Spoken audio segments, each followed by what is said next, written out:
pessoal, sejam muito bem-vindos a mais um vídeo e hoje vamos falar sobre as mudanças de estado físico.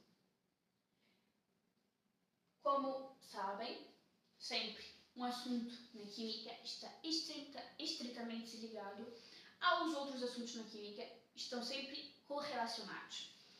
E além das mudanças de estado físico terem a sua própria importância em si, também são muito importantes para compreender as propriedades físicas das substâncias puras, para sermos mais específicos. Então, o que são propriedades físicas, primeiramente? As propriedades físicas é a própria propriedade que uma substância tem em si. Leve em conta o seu próprio sistema físico. Mas não é uma propriedade química. Por que não é uma propriedade química? Porque nós não estamos a mudar a composição química da substância, mas sim a própria composição da substância em si, sem a alterar. Isso mesmo é uma propriedade física que entra e leva em conta o próprio sistema físico da substância. E por que temos a palavra pura? Por quê? Porque as propriedades físicas nos permite ver se uma substância é pura ou não. Por quê? Porque uma substância pura é representada, como já sabemos, sempre por uma fórmula química. É sempre representada por uma fórmula química. Ok? Por quê? Porque a substância é composta por corpúsculos específicos, certo? E por isso mesmo podemos as representar. Porque é um tipo de corpúsculos específicos e por isso mesmo podemos as representar por fórmula química, diferente de misturas que não têm fórmula química porque é uma mistura de substâncias e tem vários tipos de partículas. As substâncias puras, por conta de sempre ter o mesmo tipo de partícula, sempre têm as mesmas características em comum, ok? Então, são distribuídas sempre da mesma forma, sempre têm a mesma massa, sempre da mesma massa consoante o volume. Porquê? Porque são os mesmos corpúsculos, sempre. Porque são puras e por isso mesmo se comportam sempre da mesma maneira. Diferente do quê? De uma mistura de substâncias que tem vários corpúsculos entre si. E por isso mesmo não podemos ter uma certeza de como aqueles corpúsculos vão se comportar ou da sua constituição. E quais são as principais maneiras de sabermos se uma substância é pura ou não? Pela densidade e pelo ponto de fusão e pelo ponto de ebulição. Ok? Densidade também é chamada de massa volúmica. O que entra em conta a densidade? Nós temos a fórmula, bem aqui, que é massa a dividir pelo volume. E nós temos o símbolo da densidade que damos o nome de ρ. O que acontece? A massa, podemos, por exemplo, pesar numa balança. Então vai dar o valor em gramas. O volume, se for um sólido regular, como por exemplo um cubo, vai dar, podemos ter um valor em centímetros cúbicos, ok? Então, se a massa em gramas e o volume é por centímetros cúbicos, vai dar qualquer valor gramas por centímetro cúbico, não é mesmo? Se a massa for em gramas e o volume for em centímetro cúbico, vai dar um valor que vai ser qualquer valor, gramas por centímetro cúbico. Por que este número é tão importante para nós? Porque estamos a falar que existe tantos gramas por centímetro cúbico. Okay? Vai nos dar um valor. E este valor está sempre tabelado. Por que está sempre tabelado? Porque as substâncias puras têm valores corretos, têm valores certos da densidade.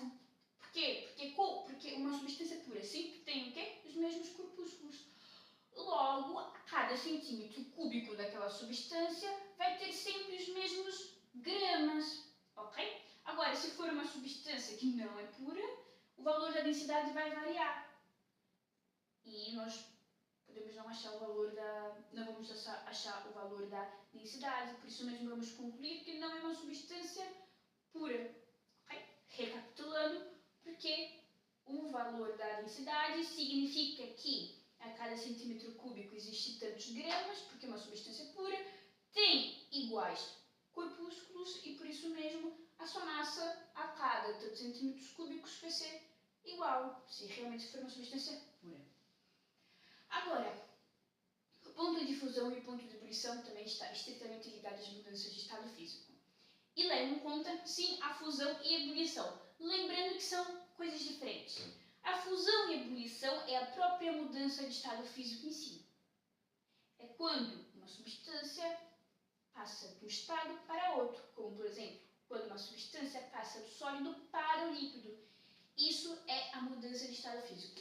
Agora, o ponto de fusão e o ponto de ebulição, na verdade, é a qual temperatura acontece essa transformação. E se é constante ou não, enfim, vamos ver isso mais para frente. Mais importante ter uma ideia de que fusão e ebulição é a própria mudança do estado físico em si. Agora, o ponto de fusão e o ponto de ebulição, na verdade, é a temperatura a qual ocorrem esses fenômenos. São coisas diferentes. Mas, para entender as mudanças de estado físico, também é importante compreender a natureza corpuscular da matéria. E o que é a natureza corpuscular da matéria? Uma maneira de comprovarmos que a matéria é constituída por corpúsculos. Toda a matéria, tudo é constituída por corpúsculos. Corpúsculos esses muito pequenos, ok? Que podem ser átomos, moléculas ou íons. E esses corpúsculos estão sempre em constante movimento, têm espaço vazio entre si e olha só, elas agem de acordo com a temperatura. Porque quanto maior a temperatura, maior é a agitação dos corpúsculos. E isso está estritamente ligado a como que eles se comportam em relação à temperatura e por isso mesmo em relação à mudança do estado físico. Por que podemos citar isto? Porque as mudanças de estado físico acontecem principalmente sob influência da temperatura. Mesmo, olha só, para o material, por exemplo, a própria água, para a água passar do estado sólido para o estado líquido, nós precisamos aumentar a temperatura. Do estado líquido para o estado gasoso, precisamos aumentar também a temperatura. Portanto, a mudança de estado físico está também estritamente ligada com as mudanças de temperatura. E isto está correlacionado à constituição da matéria, porque a matéria é constituída por corpúsculos que estão sempre em constante movimento, tem espaços vazios entre si e quanto mais aumentamos a temperatura, maior é a agitação corpuscular. E quanto mais aumentamos a temperatura, também há mudanças de estado físico. Ok, isto também está relacionado com a organização dos corpúsculos, que já vamos ver. Agora vamos focar aqui no próprio estado físico em si. Nós temos 3 estados físicos, que é o estado sólido, líquido e gasoso. Okay. O gelo está no estado sólido, por exemplo, na água. Líquido é a água que bebemos, por exemplo. E gasoso. A água está no estado gasoso quando temos uma panela ou fogo e, por exemplo, começa a ferver. E ali nós já temos água de estado gasoso. Ok? Tudo com influência da temperatura. Por isso mesmo que temos essas seguintes palavras, exotérmica e endotérmica. O que essas palavras significam? Quando uma reação é exotérmica, significa que ela precisa libertar energia. Ela liberta energia. E aqui nós podemos correlacionar a energia com a temperatura. E a endotérmica é quando ela precisa captar energia. Ok? E, por exemplo, para a água passar do estado gasoso para o estado líquido, ela precisa libertar energia. Mesmo porque a água, para estar no estado gasoso, ela precisa estar em temperaturas muito maiores do que no estado líquido. O estado líquido requer temperaturas menores em relação ao estado gasoso. Por isso mesmo, quando a água está no estado gasoso e passa para o estado líquido, ela precisa libertar energia. Por isso mesmo, é uma reação exotérmica. Agora, para a água passar do estado sólido para o líquido, ok? Nós precisamos aumentar a temperatura. Logo, ela precisa captar energia para ter essa mudança de estado físico. Por isso mesmo, é uma reação endotérmica, porque ela capta energia. Ao contrário, por exemplo, do líquido para o sólido ou do gasoso para o líquido, que é exotérmica. Ou seja, ela precisa libertar energia. E lembrando que o estado físico em si é o sólido, líquido e gasoso. Agora, vamos dar um nome para as mudanças de estado físico. Toda vez que temos uma substância que passa do estado sólido para o estado líquido, é solidificação. Por exemplo, quando a água líquida vira gelo.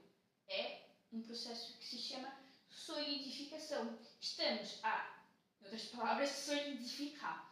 Assim é mais fácil de compreender. Agora, quando a água passa do estado sólido para o líquido ou qualquer outra substância, mas eu estou a dar o exemplo principal da água, é fusão, ou seja, do estado sólido para o líquido, chamamos de fusão. Agora, do estado líquido para o gasoso, nós temos o nome principal, que é a vaporização. Mas vaporização inclui ainda mais dois nomes: a evaporação e a ebulição. Por quê? Porque a vaporização ela é uma maneira geral, quando citamos a passagem do líquido para o gasoso. Mas podemos especificar ainda mais essa mudança com as palavras evaporação ou ebulição. Ebulição é quando passa do líquido para o gasoso de forma tumultuosa, como por exemplo, quando colocamos uma panela com água ao fogo e começa a borbulhar muito rapidamente. Isto é a ebulição. Passa do estado líquido para o gasoso, mas de maneira muito rápida. Agora, a evaporação é quando passa do estado líquido para o gasoso, mas de maneira lenta. Olha só, um dos exemplos que podemos dar, inclusive citamos esse método de separação na aula anterior, é a evaporação. Ok? É a evaporação que fez com que a evaporação, que é uma solução, por exemplo, que pode ser com um solvente ou um soluto, muitas vezes é o solvente que evapora e acaba por deixar o soluto ali cristalizado, que é a cristalização. O processo de separação se chama cristalização, mas passa por uma evaporação. Por quê? Porque o solvente ele passa do estado líquido para o gasoso de forma lenta, ou seja, aos poucos, não é de maneira tumultuosa. Se fosse de maneira tumultuosa, seria ebulição, mas na verdade é uma evaporação, é aos poucos. Agora, se for do estado gasoso para o estado líquido, é a condensação. E do estado líquido para o estado sólido, como eu disse, é a solidificação, já tinha dito antes. Agora, tanto o estado sólido para o gasoso, quanto o gasoso para diretamente o sólido, se chama sublimação. Por exemplo, a naftalina, que passa do estado sólido para o estado gasoso rapidamente. e isto é uma sublimação. Ou o gelo seco, que é basicamente outras palavras, dióxido de carbono no estado sólido, passa para o estado gasoso, que também é a sublimação. Portanto, essas são as mudanças de estado físico. Agora reparem que a maneira como cada estado físico se comporta é totalmente diferente, certo? E eu disse que um dos principais agentes é a mudança de temperatura. A água, no seu estado sólido, está compacta.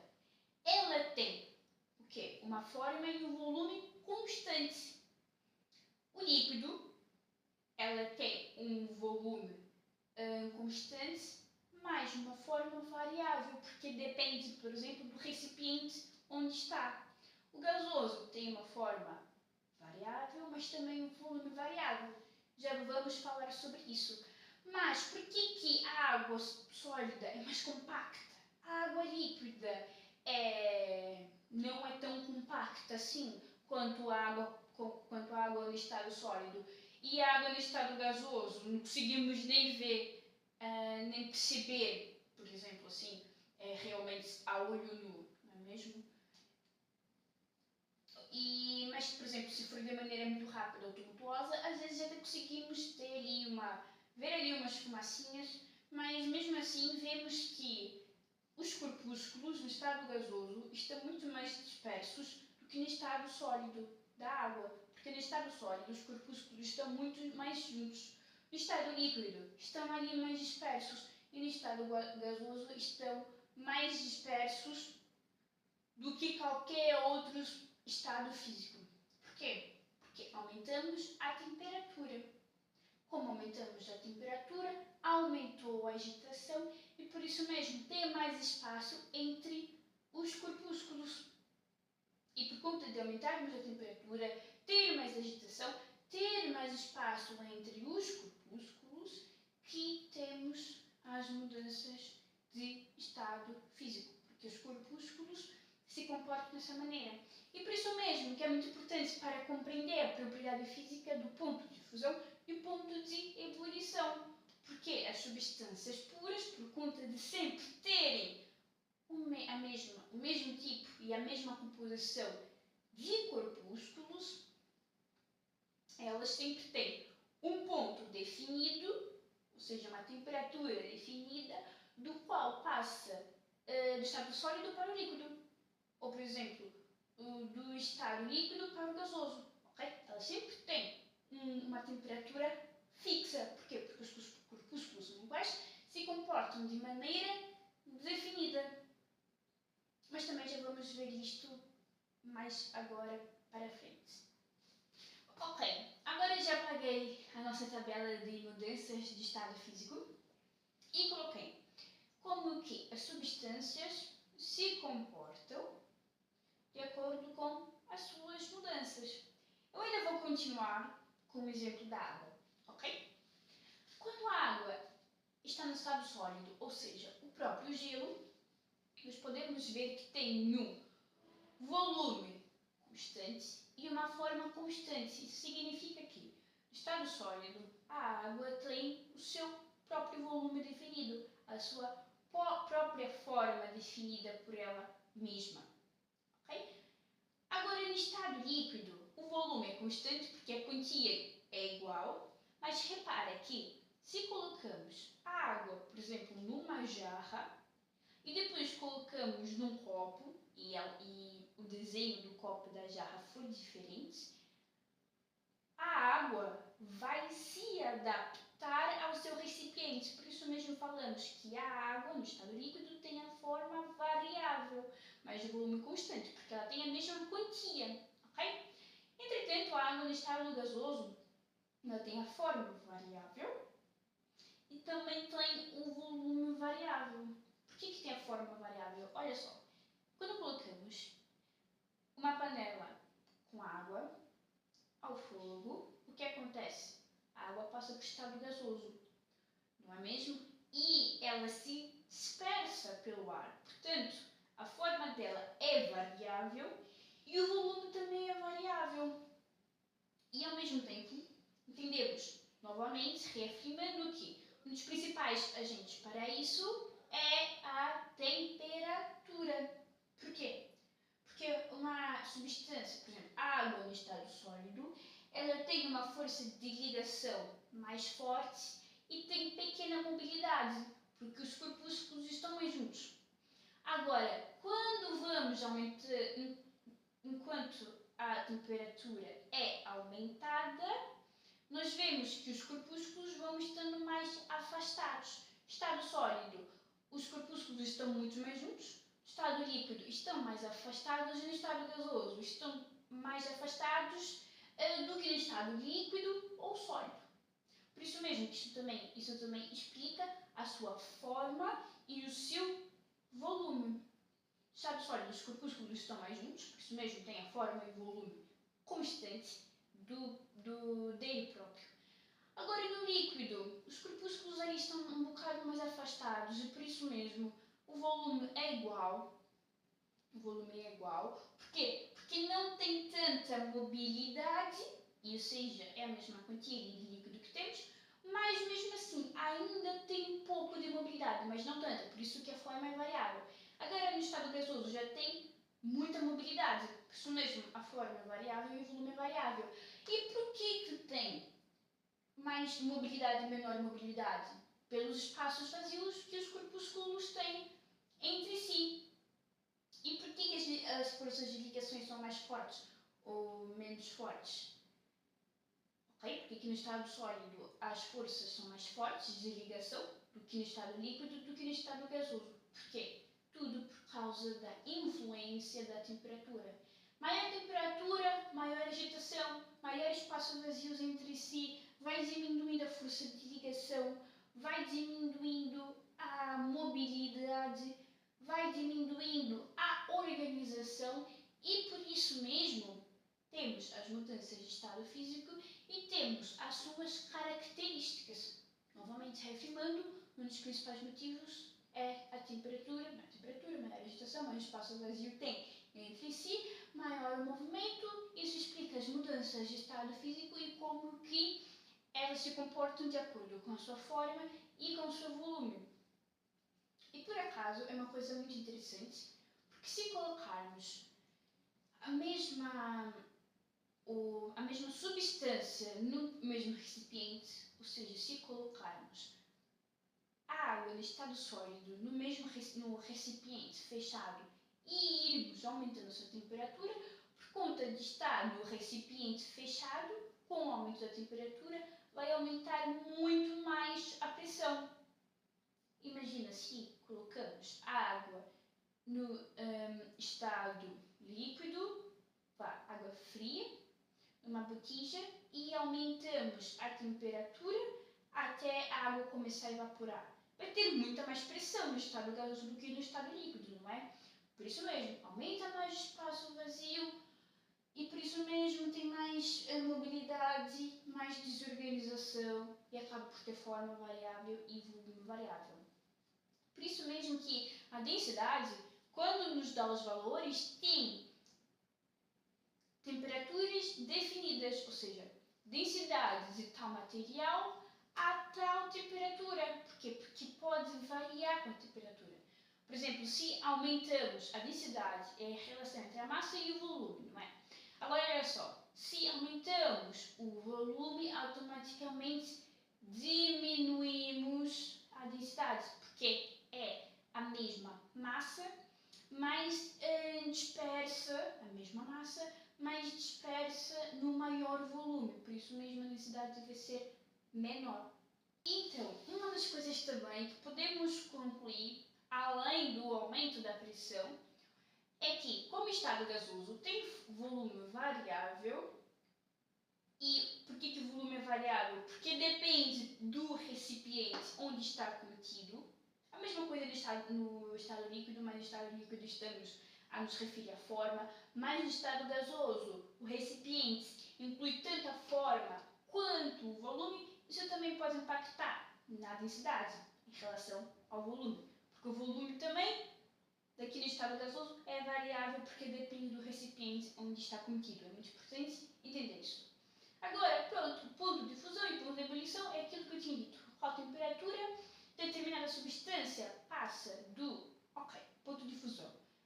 Qual temperatura uma substância passa do estado sólido para o líquido, é o que é o ponto de fusão.